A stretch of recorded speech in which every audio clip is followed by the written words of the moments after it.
Good evening, everyone, and welcome to tonight's webinar, Best of the World, Trips to Add to Your Travel List, co-hosted by Adventure Coordinators and Exodus Travels. Question for you. Who gets annoyed having to deal with call centers? Where, whomever picks up the phone is not familiar with you, your needs, and your situation. Where the person needs to read all the notes on your file and you have to hope that they can answer your questions. Well, I found that in the last decade or so, the same thing has been happening with travel companies. Personal service and travel experience have been replaced by call centers that are slashing costs and not really hiring experienced people. And if you want to do your own thing, you have to scour multiple travel websites to find tours that all look the same but are in reality quite different. So how can you find the trip that is ideal for you? Well, you don't. We can do it for you. At Adventure Coordinators, we have the travel experience. By June 1st, I will have been to 100.5 countries. And if you wonder what that half country is, that's Transnistria. Look it up on the map. It's a de facto independent state, but it has not been recognized by anyone. We give personal service at Adventure Coordinators, and I've personally got 25 years of adventure travel agency experience. We will give unbiased advice. At Adventure Coordinators, we offer about 5,000 holidays or so by all genuine adventure tour companies, both luxury, like Backroads, Abercrombie and Kent, and National Geographic, and also more mainstream, like G-Adventures, Intrepid, Peregrine, Explore, Quark, One Ocean Expeditions, World Expeditions, and of course Exodus, which is tonight's hosting company. And our mission statement sums all of this up. Here it is. Our mission statement is to give you, the adventurous traveler, stellar service and unbiased advice. Using our personal travel experience, we make planning and booking your dream vacation a breeze. We will get you the holiday of a lifetime, every time. With that, I'd like to pass the mic over to Sheena Rosentreter from Exodus, who will take you on a whirlwind tour around the globe, highlighting some of their best holidays. Sheena has worked in the travel industries for many years and has a wealth of knowledge to share with you. She's been to over 50 countries herself.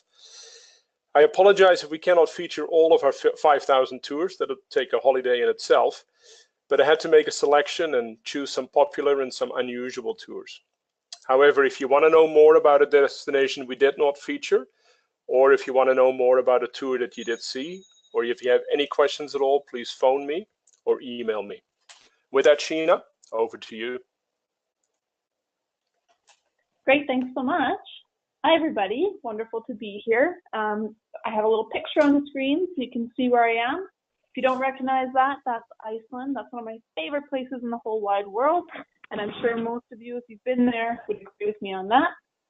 I'm very happy to be here from Exodus. And while I might have a pretty small number compared to Tom, it is nice that you do have all of our expertise working for you.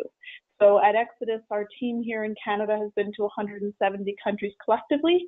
And of course, we work with experts like Tom, who now my number's already outdated from when I created this a few days ago, who travel all around the world. So as Tom mentioned, I mean, his expertise is inbound. Like it's so amazing to work with a person who's traveled to so many places and has expert advice firsthand for you. And of course, he can work on your flights, your land arrangements, insurance, all those kind of things, and provide expert advice. For myself and from us at Exodus, our 44 years of experience and 600 different trips to 109 countries means that we have a lot of great choices for you. And we'd be so happy if you consider traveling with us. So today I'm going to walk you through some of our top trips and suggestions as made by Tom on where he thinks you should add to your travel bucket list. So just to kind of walk you through the idea of what Exodus is, for those who maybe haven't heard of us yet, we're a small group adventure company. So I think whenever we're talking about how you travel, it's just a good thing to talk about that you know you're in good hands.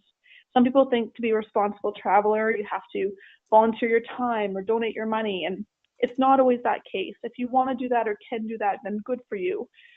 But it's really important that tourism, being one of the biggest industries on the entire planet, it has a lot of impact on the people in the destinations we go to. And whether you realize it or not, you contribute to that. So I think that it's important you know that our entire mantra is built about responsible travel. whether that's giving back through donations and projects to the areas we visit, or even just the fact that we try to source food and accommodations and things locally to keep the money in destination. Your money is in good hands when you travel with us. You might wonder what a small group is like. Well, not everything I'm going to show you tonight is small group. We actually have a bunch of self-guided trips as well for those of you who like to travel a little bit more independently. If you are doing one of our group trips, the nice thing is your average size for your group is about 12 people. It's usually a maximum of 16, a local guide showing you around, and just some great like-minded people. As Tom's mentioning, you know, he's traveled with us many times, and if you like his travel style, I hope you'll like ours. Our average age is 53, although we have a wide spectrum for age, but it gives you an idea of the adventurous people that travel with us. And I think there's something to be said for traveling with a local leader.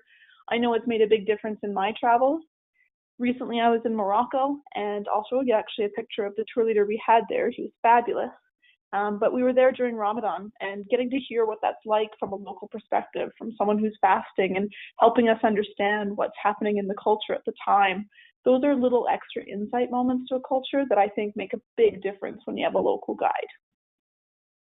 And just to give you an idea of where you might be staying if you travel with us, put a few examples for you here. The bottom left corner, can anyone maybe figure out where that one is? Give you a hint, I just mentioned that trip. So that's actually my tent in the middle of the Sahara Desert. And as beautiful as it was, I actually had them first go in and do a little bug check for me. Yes, I'm not ashamed to admit that. And then I had them actually pull my bed outside and we slept under the stars. So very local type accommodation. Another example in the top left, those are the Trulli houses. So that's actually on the heel of Italy in Puglia. Some ice hotels there, and a beautiful hot tub overlooking Mont Blanc. So just some examples of how you stay in the heart of a destination. I think people get nervous when they hear things like 3-star.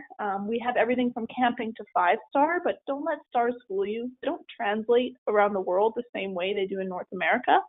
So some of my favorite properties are actually 3 stars because they're locally run and the people really care. So don't worry about that. Explain to Tom what you're looking for and he can get you the right product. A little example here, if you can see the video, it might lag a little on your computer depending on your speeds, but this is a beautiful Tuscan farmhouse that we have, complete with a pool and vine-covered buildings in the heart of Tuscany. This is a 3-star converted farmhouse, simple rooms, beautiful property. It's an experience you won't forget and you'll feel like you're in Tuscany.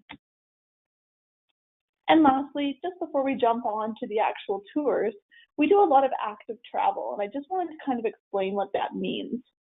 I know when some people are talking about active travel, what might be a walk to you might be a hike to me. So it's good for you to know what we mean by active. We grade all of our trips from a 1 being very leisurely. Our biking trips go up to a 7, and our hiking trips go as high as a 9, which is pretty much like a bring your own ice pick type situation. So everything from light to medium to tough. Now you can see I have a 1 and a 3, but no 2, because a 2 would be something like a leisurely to moderate. So it's good to know how much fitness is required and how physically demanding the tours will be. There's a lot of very relaxing trips, but for those who want to challenge themselves, the option is there. And what's also great is that you don't have to figure out where you sit on that spectrum. Tom can also provide you with a great fitness guide we have that lets you self-assess your current level of fitness. So let's talk about some actual destinations here. That's just a little bit of an understanding for those who maybe haven't done a small group tour before. So the first one I think you should add to your list is the Amalfi Coast. This is our #1 selling destination in all of the world. So in the 600 places we go, this is the one we get asked about the most. So for something like this, walking the Amalfi Coast, for people that want to do a bit of walking, want to have beautiful seaside areas to look at, this is one of the most beautiful coastlines in all of Europe. For something like this, if you're wondering how tough it is, it's not too bad. I've done this one, we grade it as a level 2. For those who have been to Italy, this area of Italy is all steps. So you do have to be pretty comfortable with steps. And the great part about that is that you can reward yourself every day. Italy has incredible food, of course, and you basically have no guilt because you're walking it all off, which is really nice. A trip like this is actually center-based, so if you're looking for a way to explore the area without it being too strenuous, the nice part is that this is actually, you would fly into Naples, Bomarano would be our home base, and each day you could go on daily hikes from there. So some of my favorite places are Positano. So in this beautiful picture here, this is Positano. It's got this great little swimming area in the front where the boats are. If you go around the corner, it's a little bit more beachy. It's got just beautiful buildings all the way up the hill, and you can do quite a bit of hiking throughout here. Stunning church right in the center as well. You can see on the map some of the other areas to go to are places like Amalfi and Ravello. Absolutely beautiful scenery through there. It's a very temperate climate, so it's a great area to be in all year round. If you are a little bit nervous about the heat, I would maybe just avoid July and August because they can be a little bit of a peak there. Just a little picture from one of the top hikes that we did on that. So that's my husband feeling very impressed as he climbs to the top on day 2 of this. All of our trips will give you an idea of how much you'll be walking or biking if it is an active trip. So I've put up a walk profile there to give you a little bit of an idea. And as far as leisurely pace, they're not too tough in that sense either. So that hopefully will give you a bit of an idea of what to expect. This is the kind of food you can expect from a destination like this. So this was just an appetizer course that we had, which, I mean, the food was phenomenal. This is, like I say, as an appetizer, we had pizza and pasta and wine and had a tiramisu cooking lesson and those sorts of things. So it gives you a bit of an idea of what you can eat and see when you're in Amalfi. We had a little pizza cooking lesson. And at the end of each day when you're hiking, the nice thing is you can jump in the pool, or of course you can go for a swim at the ocean. There's kind of a different look from Positano. You can see that beautiful church in the center. And of course, you do get the view from the water as well because you can take the boat ride between. So as much as you can hike between the destinations, when you're in a place like Amalfi, you can actually take the boat ride around to Positano also. So lots of free time if you want to do that, and great views from the water. Now, if you're interested in Italy but want to do something a little bit different, one of the ones that we do have a lot of interest in is our bike and boat options. So this is something very comfortable. If you've ever done cruising before and you're looking for something a little bit different, this is a great option for that. This is a small boat, so usually it holds about 40 people on a boat this size. If you are looking for, a star rating on a boat like this, just to give you an idea, it would qualify under about a 4-star. And essentially, you're cruising from Mantua to Venice along the Po River. It's very sleepy villages, ancient ports along here, quite beautiful. You might be surprised to know that there is actually a number of bird reserves that you'll be going by as well. So if you are interested in birding, there's lots of herons through here, and there's actually several colonies of flamingos as well. Something a little bit different for you. But this is very relaxed. Essentially, this is your boutique floating hotel. So you can relax, and each day pull into different ports, and you can choose if you want to ride or not. So this is considered a cycling holiday. In a sense, it is a level 1. It's the most leisurely we go, and you can even get electric bikes. So they're available basically on the boat, and each time we dock in a port each day, you can choose if you want to just relax, if you want to go in and just, go and see what you want to see by foot, or if you want to take one of those bikes and go for a little ride.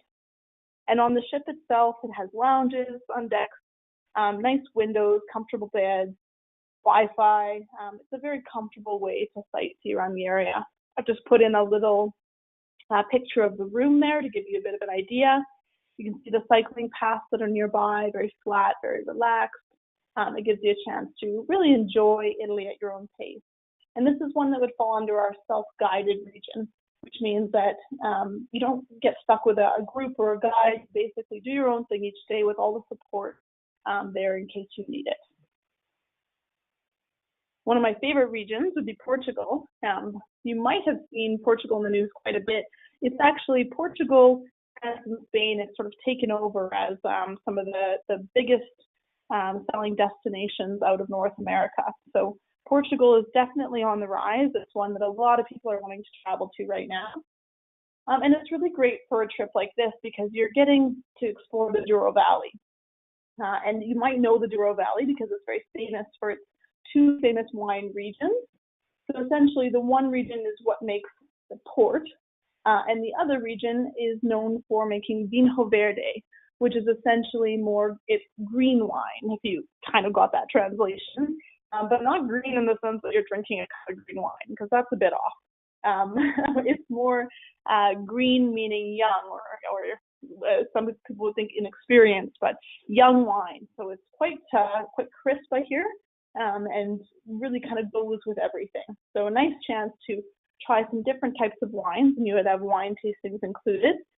Some people would recognize this as the Douro River here, and some people have even cruised it, but maybe missed out on the beauty of spending time in both Porto as well as getting to explore both sides.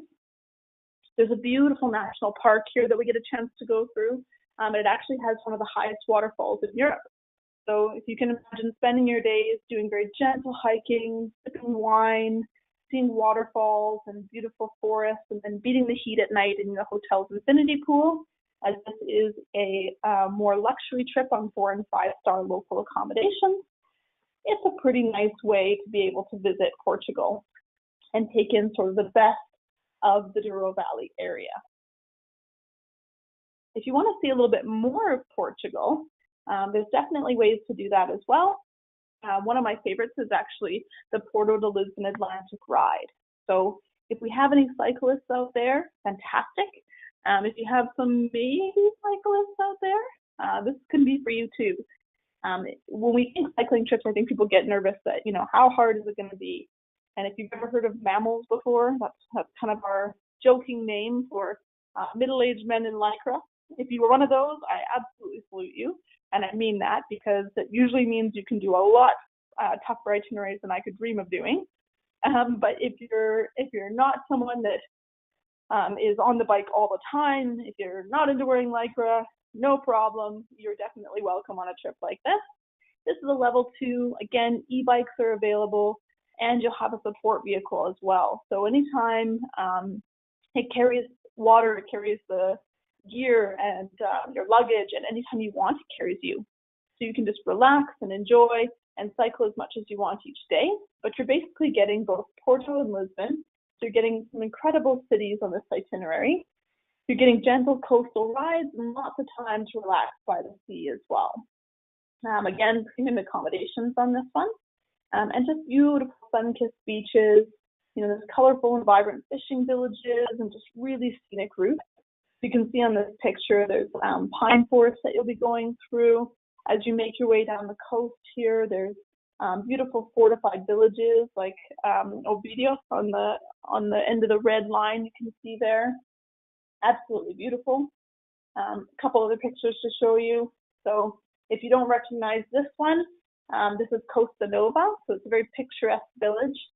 Lots of the multicolored striped houses all the way along the beachfront. There's some incredible sand dunes along here, natural preserves and some of the largest waves in Europe. So just sit and eat your lunch and watch the surfers go by. A great way to take in the entire coastline of Portugal. So I mentioned at the beginning that Iceland's one of my favorite places. Now, I'm not going to joke around. Iceland's expensive. It's one to add to the bucket list, and I definitely say if you're going to do it right. A lot of people go into Iceland and just spend 3 or 4 days in Reykjavik. It's a great place to spend some time, but you'll probably fall in love with Iceland, and you're going to end up going back anyway. And let's be honest, the airfare is not too expensive. It's just a destination. And it's a great stopover on the way to Europe as well if you have the time. But the reason I wanted to show you a trip like this is because it's 14 days visiting the 5 best hiking areas in Iceland. And as much as Iceland's a beautiful destination to drive, when you do get to these hiking areas, you really spend time and get a chance to I'm laughing at your shark comment because it smells horrible. We do spend time and get a chance to get off the beaten path a little bit. You know, hiking in some of these areas was amazing because we really got to see some glaciers and some waterfalls that nobody else that I've talked to that have been to Iceland have seen before. This is a camping type trip, so if you're looking for something a little bit more low key, that's a great way to do it. And the sites are next to hot springs, hot tubs, showers, all sorts of great facilities. You are going to get a chance to see some incredible fjords, lunar-like landscapes. For those who didn't know, this is actually where they did training for the moon landing because of the types of landscapes they have here. There's lava fields. And one of my favorite things was we would just be, you know, hiking around and they'd be like, okay, see this little thing of water right here? Yep, hot tub, nature's hot tub. There'd just be little hot springs everywhere. So really unforgettable. And if you want to do something like this where you're hiking out on the glacier, we provide all the equipment and it's not too technical. We have some amazing guides that will take you out to experience that. Now, for people looking at what time to go, I know Tom's giving you a few suggestions. This picture, to give you an idea, was in October. What I liked about October was that it still had some of the fall colors, but we did get a lot of northern lights as well because that was the cooler, crisp air. For Iceland, if you're looking for northern lights, generally the best time to go is usually sort of October to March. But if you're looking for things like puffins, then really that's not going to be during that time. So you do want to figure out what it is that you're really looking for out of Iceland, and then Tom can suggest the very best time to go. And one last picture for you there, because if you've seen northern lights in Canada, they're amazing, but you've never seen northern lights the way you have in Iceland. My recommendation to you would be on your flight, grab yourself a window seat because from Western Canada, for myself, over to Iceland, I had about 5 hours of just straight northern lights out my window. Absolutely beautiful. So we've talked a little bit about Europe, and I thought you might want some suggestions outside of Europe as well. So one of the ones that Tom said that he gets asked about a lot is our Cycling Vietnam. And it's actually our #1 selling cycling trip. So people do get asked about this one a lot. The great thing about this is you're really combining some of the best cycle routes in Vietnam with lots of time to explore the beautiful countryside, long, beautiful coastlines and sandy beaches, not all the busy, bustling cities, I promise you. And there's actually some really beautiful forests and sort of mountain cloaked areas as well. So it is a chance to not only see the vibrant streets of places like Saigon, but also time to relax on tropical islands and lay back a little bit as well. Now, I don't know if anyone has actually been to Vietnam that's on here, but if you can imagine what those crazy busy cities are like, I love them, but traffic is insane.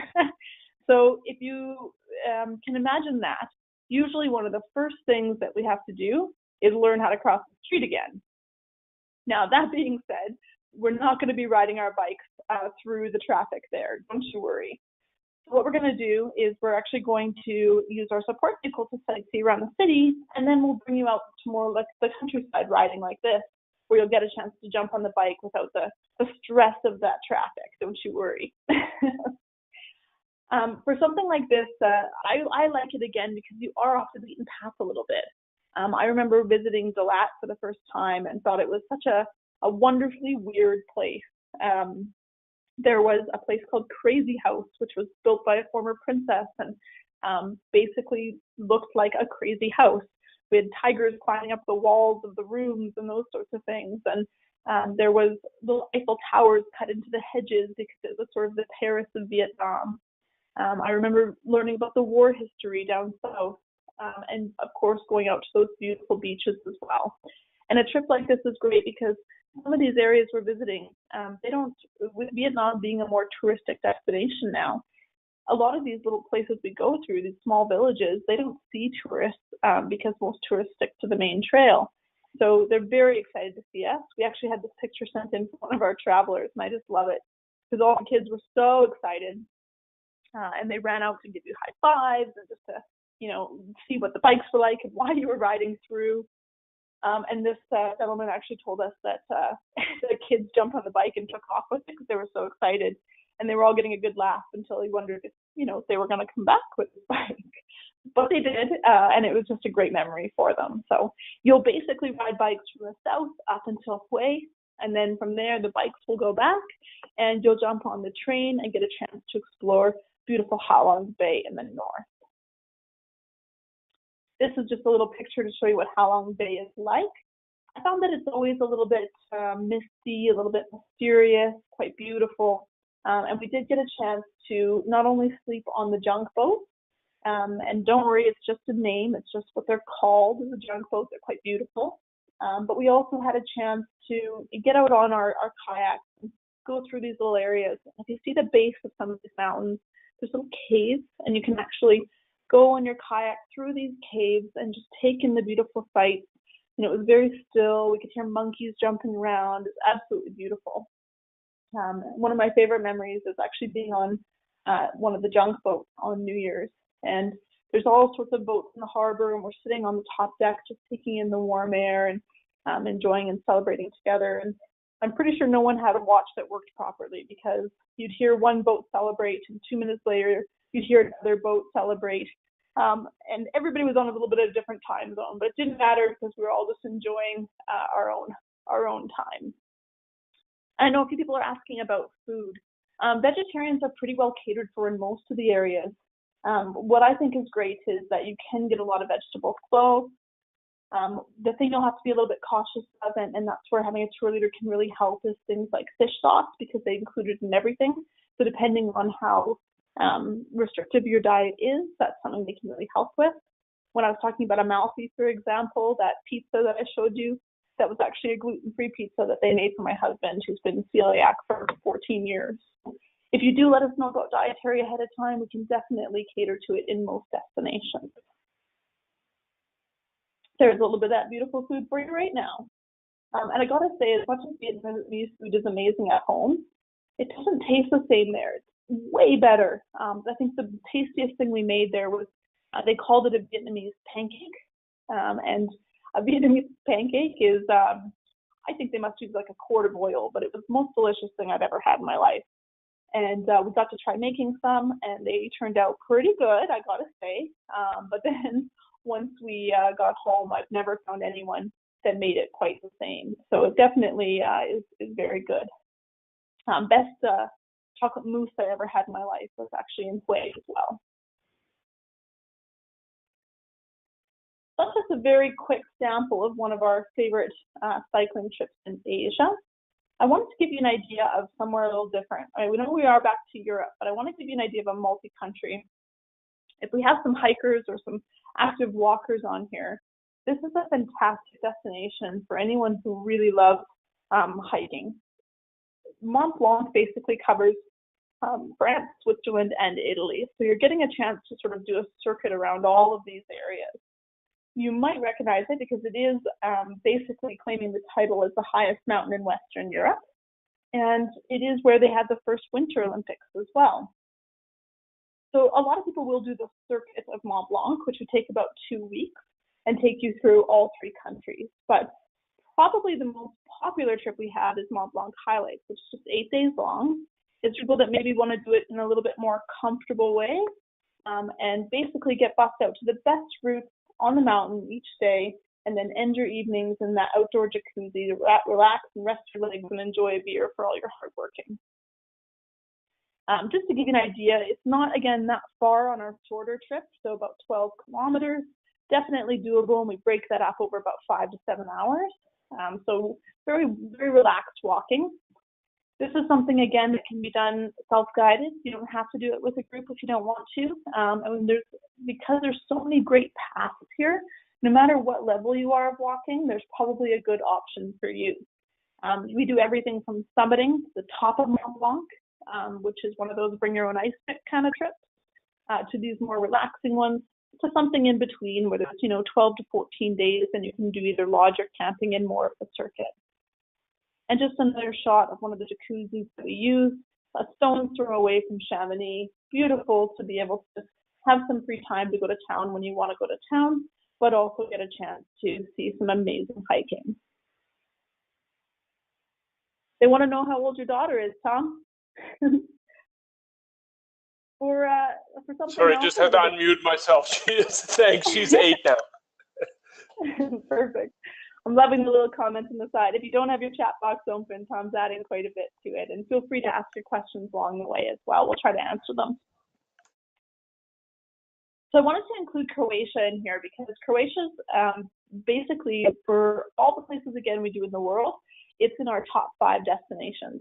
And it's been one that's been increasing every single year. I'd say Portugal, Croatia, and South Africa, they're the 3 that we've seen as far as travel trends really jumped to the top of the request list. The Dalmatian coastline, absolutely amazing, very peaceful cycling routes. Now, that's what people tell me. There is some hills. Croatia is known for hills. So this one will be a little bit more of a challenge. Great for people that ride constantly.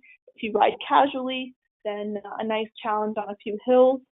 Best thing about going up a big hill is that you get to glide back down after. And of course, you'll have that support vehicle. So if you're like me and you need to jump in that vehicle to get to the top and enjoy the ride back down, no pressure. It's your vacation. You do whatever's going to make you have the most fun. So a trip like this, beautiful coastline, lots of history in Croatia, cultural gems. Some of you might recognize this little picture here. If you've ever been to Korčula, absolutely beautiful place to visit. Korčula is actually home to Marco Polo. So if you enjoy a bit of history, that's a great place to kind of soak in the explorer days, maybe get you revved up for your own exploring. The picture some of our travelers sent us of riding their bikes around for the day. This trip essentially follows from Split, ends in Dubrovnik, but gets you through the islands and gives you lots of time to cycle in between. There's a little map showing where you would go. And this is one of my favorite places as well, Dubrovnik. For those of you who haven't seen it in person, it's just as beautiful as you see in the pictures. A walled city, you can kayak around it, you can wander the city, and you can never really get lost in Dubrovnik. People can tell you to go get lost, but as you explore through, you'll always end up hitting the wall and kind of getting turned back to the main street. So it's absolutely beautiful. I'm actually taking this picture up from one of the other parts of the castle. If you're a Game of Thrones watcher, you'll recognize this as their main castle, and I'm up in the Red Keep taking pictures down. Now you can see the mountains right behind, and actually you can take a cable car to the top of the mountain as well, and Napoleon had a fort up there, and it's a beautiful place to watch the sunset. Now I know some people see that and they say, oh, it's beautiful, but I'm not a cyclist. Well, I love it so much that I put a hiking itinerary on here too, because this is one that's been very popular as of recently, and I've actually seen a picture similar to this in a few places in travel magazines over the last few weeks as well. If you're wondering, this beautiful postcard view is the island of Brac and this bowl. So you can see on the map there, this hiking trip will essentially start on the other side. It'll start in Dubrovnik, and it'll go the other way until you end in Zadar, which is known as Croatia's coolest city. This is great because you're getting a little bit more mainland hiking, and you're not just going to the classic islands that most people visit. You're getting to go to something a little bit different. Makarska's fantastic, some good wine there. As you go over onto the island, you'll get a beautiful hiking experience to the top of the mountain, and as you look down, this is your postcard view of this gorgeous beach. And it's not just a tease, because after sweating and hiking it out, spend the afternoon at the beach and you get to cool down in the water, and it's a well-deserved treat. Split is a phenomenal place as well. For those who don't know too much about Split, I've put a little picture in here for you, but it really doesn't do it justice. You can see that it has a beautiful seaside promenade there, cafes all the way around. You can sit and sort of take in views, watch people going boating. What Split's probably best known for is the Diocletian's Palace. So I say palace, but it's much more like a fort, taking up a very good portion of the city. A lot of it's in perfect condition, and it's absolutely beautiful to see. Some of it's in a bit of rubble, and that's where there's like Parisian-style cafes built into the rubble. It's really, really beautiful. So we spend some time exploring this before we move on, and we go to Krka. Now, some people know about some of the beautiful national parks nearby. I find that a lot of people that are going into Split will go nearby to Plitvice, and it's beautiful. You absolutely can see that. But the reason we do Kirka instead is because it has the same beautiful flowing waterfalls, but there's a little bit more to the site itself. It's a little bit more remote. There's villages within it, absolutely beautiful. And you can actually swim in Kirka. You can't in Plitvice or the other parks nearby. So that's a big gem. I think if you're seeing waterfalls that look like this, there's another aerial shot of these stunning waterfalls, you're definitely going to want to swim in something like this. 17 dramatic steps that go down all of these beautiful waterfalls, wooden walkways throughout. So definitely a trip like this with lots of hiking, beautiful bird life, lots of history in the cities. As you know, places like Dubrovnik were shelled quite heavily in the Balkan Wars, so lots of history as well. And then again, beautiful swimming as well. So let's go back to Morocco. I kind of mentioned Morocco briefly. You saw my room in the Sahara, and I think this is such a good option for people in North America. Morocco's a place that, yes, you're flying a little bit further, but it's absolutely great value for money. Your dollar goes very, very far here. They're very appreciative of tourists and happy to have you there. The markets can get a little bit crazy sometimes, and I think that's sort of a love-hate thing. I loved how different it was, and if you get a chance to sort of laugh off the busyness and just enjoy how busy the markets can be, it's definitely a great cultural experience, unlike anything we have here. I see we have a couple people that have been to Morocco and liked it. That's fantastic. Great to hear. I just took some ladies there, and we loved it as well. And this you can see, this is one of the beautiful Moroccan villages that you can explore. We stay right across the river. Ait Ben Haddou is essentially an old Kasbah, and if you've ever watched the movie Gladiator with Russell Crowe, they did quite a few scenes with him here as well. So it's been used in many movie sets, and there are some people still living in the village, but it's also a great place to just wander through and get a feel of it, buy some beautiful art. Oops, sorry, time to skip to the next one. Give you a little bit of an idea of where that is. So you can see on the map here, Ait Ben Haddou is sort of on the bottom left near the High Atlas Mountains. That was that last picture. So a trip like this, you're getting classic Casablanca. You're getting to go see Marrakesh, spend time in the Sahara Desert, get a chance to enjoy the seaside villages in Essaouira. And he's definitely rocking the Kasbah. Nice one. This was actually our tour leader. So this is in Ait Ben Haddou. That was our fabulous tour leader that we had. And he really made a difference in this trip for us, especially as a group of all ladies at the time. Poor guy. He had his work cut out for him, and he did an amazing job. So this is definitely one that the highlight is that time out in the Sahara. I'll show you a few pictures of that. But for areas you might not know as much about, so you see Volubilis along the top. That's actually some incredible ruins. So there's Roman ruins in Morocco, so you can get a chance to see those. Beautiful traditional villages. The Tadra Gorge, very, very large, almost like visiting like a Moroccan Grand Canyon of sorts. And these 16th century Kasbahs and such. So when we do go out to the desert, it's been a highlight for most of our travelers. This is the one that they comment the most about. We go on this great camel trek, and it starts out at this beautiful oasis. We go for a swim, then we jump on our camels, and it's probably about an hour to an hour and a half where you're literally riding off into the sunset. And that was my little camel. That's Charlie Brown in the top left corner, who's my buddy. He brought us into our campsite. So you can see our campsites in the middle of the dunes. That was our group on the bottom left. And then I showed you my room up close earlier, bottom right there. That was us pulling our beds out. And I've got to say, I've never seen a night sky look like that before. I struggled to fall asleep that night because I just kept, trying to pry my eyes back open. You could see the Milky Way. You could see every star. It was absolutely incredible. So beautiful to begin with. And then in the morning, as we woke up, we got to climb the dune that was right beside the camp and watch the sunrise. Absolutely stunning. So we've talked a little bit about Europe. We've talked a little bit about Asia. Where would we suggest you go for Africa? Well, like I say, South Africa has actually jumped up in tourism. It's one of those things that when a place is in the news a little bit, I feel like people want to go there even more. And they have a little bit of a water shortage. They are dealing with it very well right in Cape Town alone. But that's something that they have a handle on now and will continue to do so. And it's absolutely beautiful place. On a trip like this, we're sort of giving you the best of. You know, some people go to Africa for animals. Some people go for the wine. Some people go for the cities. And on a trip like this, you're getting them all.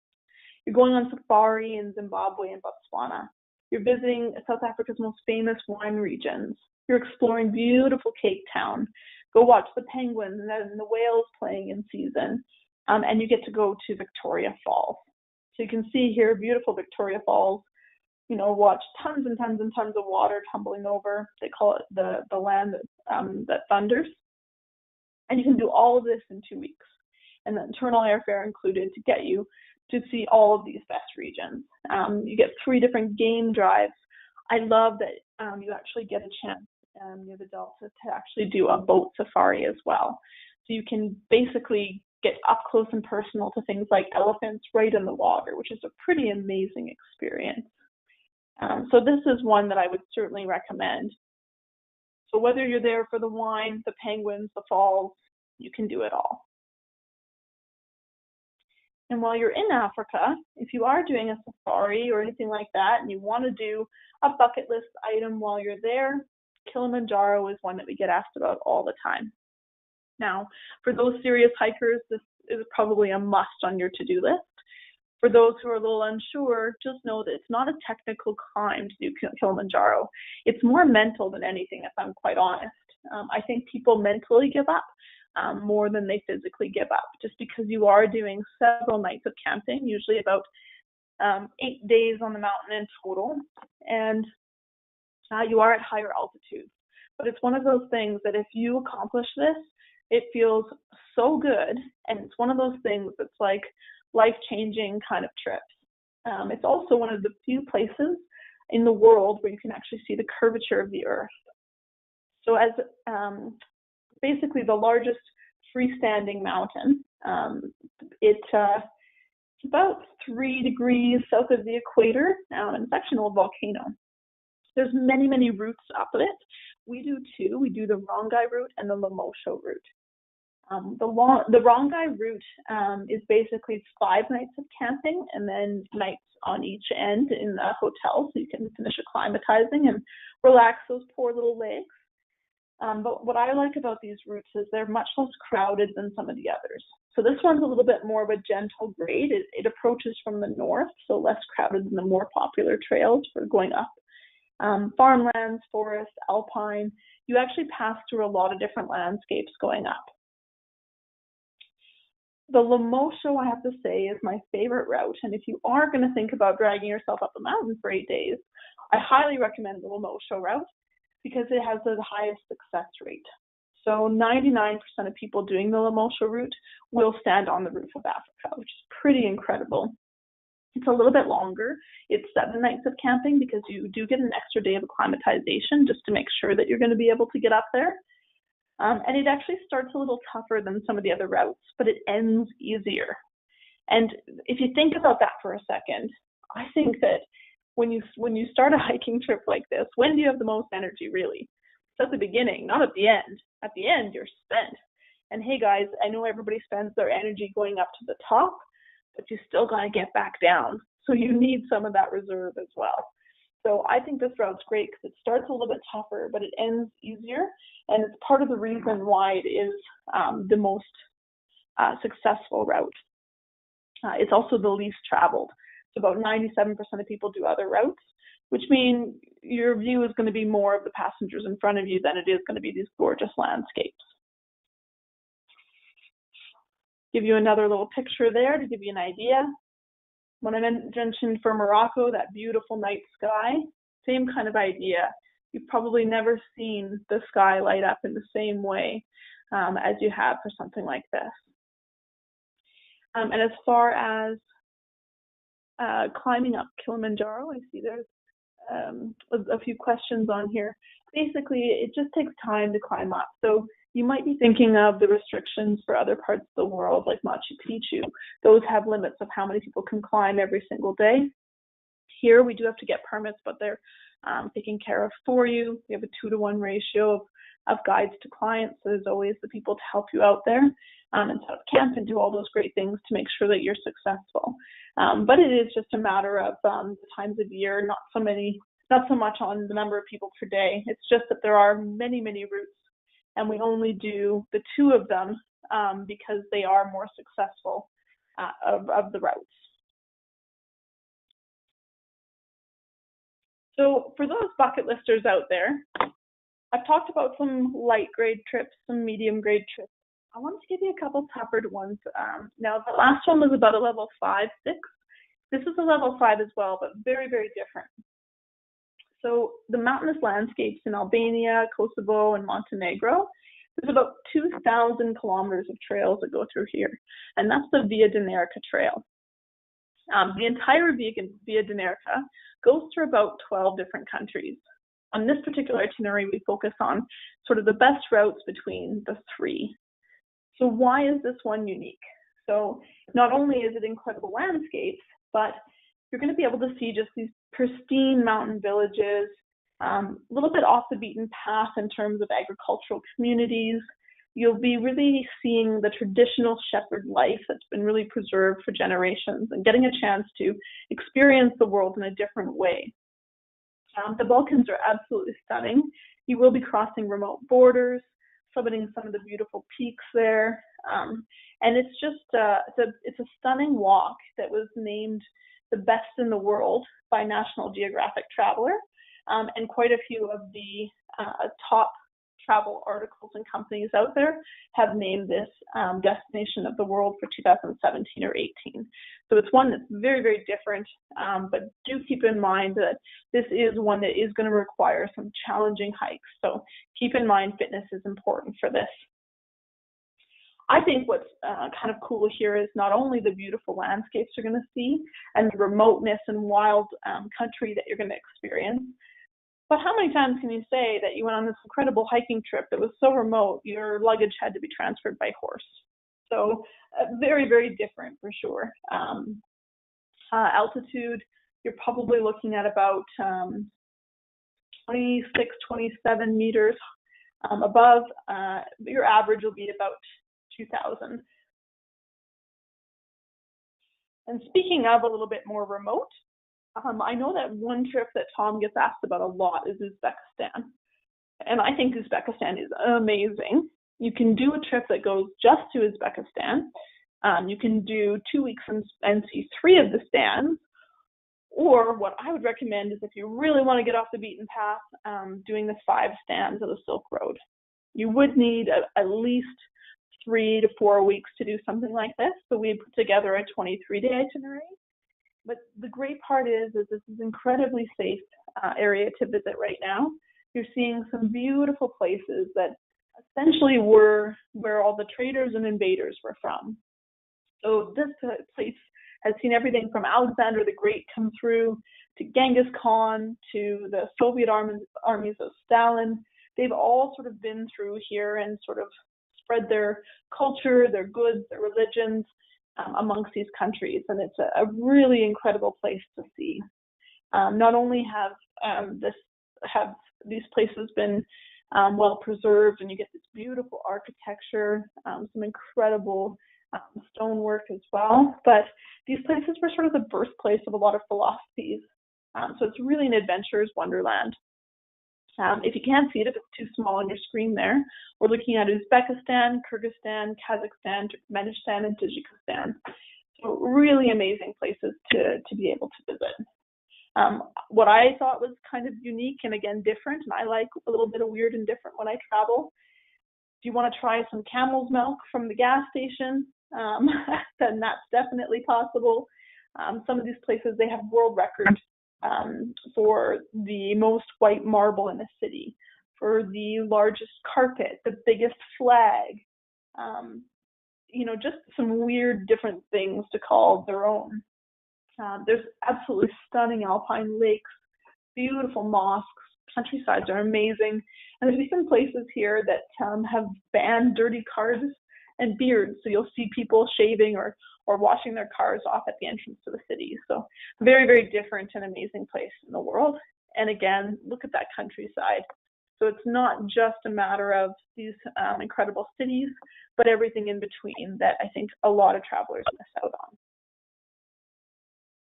I also wanted to introduce you to a little bit more in Asia, and I thought I'd basically pop over to India. A lot of people want to see sort of the northern region of India and some of the highlights there, and a lot of people focus just on the Taj Mahal, which is of course stunning and I think does live up to the hype, but there is a lot more to see in that area. So if you're thinking of, you know, images of saris and the spicy curries and rickshaws, absolutely, that's what we go to India for. It's not for the faint of heart. So for those of you who have not been to India, it's all about culture shock, but in a good way. If you want the same thing as always, that's why we stay home, right? We really want to see a different part of the world.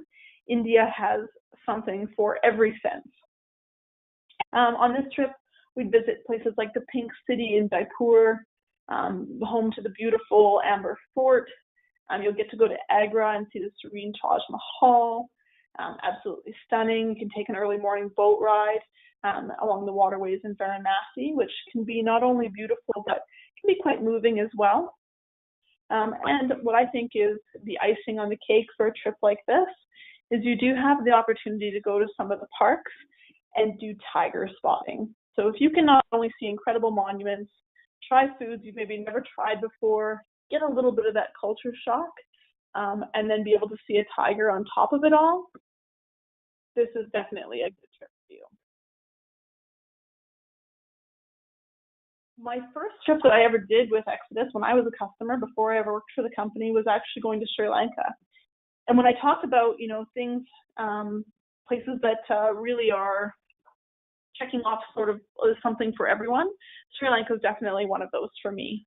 If maybe a place like India makes you a little bit nervous, maybe start with Sri Lanka. Not only is it similar in some ways, but it's very clean, it's very friendly, maybe a little bit less of a culture shock, and it really does have something for everyone. So these are actually the stilt fishermen that are out there. Pretty amazing to watch them. Some of them are there for the tourists, but there are still some of them out there fishing and practicing the ways of their forefathers, which it was easier to go out further into the waters as the waters recessed and fish out there. So pretty neat to watch them. I love Sri Lanka because it did have so much variety. So not only can you go up to the tea hills and learn about how the Ceylon tea is made, and they do still do the picking of the leaves individually. So it's absolutely beautiful to watch them work out there. I tried it. I was terrible at it. They kicked me out. I totally understood. But you actually get some beautiful ancient caves. You're getting the beaches in the south, which are actually some of the best places in the whole world to watch for whales. You're getting great safaring here as well. So we saw leopards and elephants and incredible birds as well. Just to give you an idea of some of the caves that are there. So I really, really loved this one, Rambula. Lots of history, absolutely beautiful. It wasn't this bright in the cave. Someone's obviously done a flash here, but really interesting to see. And Lions Rock was really beautiful as well. So Lions Rock, you can climb to the top and it wasn't overly difficult. So this beautiful fortress on the top of the hill. For those wanting a little bit more activity, we did have optional hikes too. If you've never heard of Adams Peak is actually a bit of a religious pilgrimage up the rock. And there's only a few times a year that you can actually do it. I tried it. I did it, I should say. Thank you very much. But it was very difficult. I loved every second of it, but you're basically getting to this site around midnight. You climb up to the top along all these steps with beautiful prayer prayer flags flapping in the wind. You stop for tea throughout, and you get to the sunrise at about 6 a.m. at the top. Most amazing sunrise I've ever seen, and really just a beautiful experience to go through. And it's depending on your religious roots, that's where you can say Adam came to earth. It's also where there's Buddha's footprint as he ascended. So many different views, but an absolutely beautiful trek. And after we did that, again, mixing it up, going on that amazing safari. And I was very proud that in our 4.5-hour safari, we saw 3 leopards, which was pretty incredible. One of them just sauntering down the path in front of us. I got so excited that, of course, I forgot how to use the camera altogether, which was a shame, but I borrowed other people's pictures because it was absolutely amazing. Another one to share with you that's very different is Ethiopia. So I wanted to include this one because it's not a place that a lot of people think of. Tom, I don't know if you've been here, but I know you've sent people here before. Yeah, and it I've is been to Ethiopia. Yeah. Okay, perfect. Yeah, so it Small. is a very different one. Did you want to talk to this one at all? I know it's one that's very specific. Yeah, I would say it's Africa for people who've been to Africa and who want to go beyond the game and see a bit more of the cultural side of Africa, because it's one of the oldest Christian countries in the world, and so it has a phenomenal cultural legacy. There are rock-hewn churches in Lalibela. Supposedly, it's the hiding place of the Ark of the Covenant. There's an interesting book about that if you ever want to go and read up on that.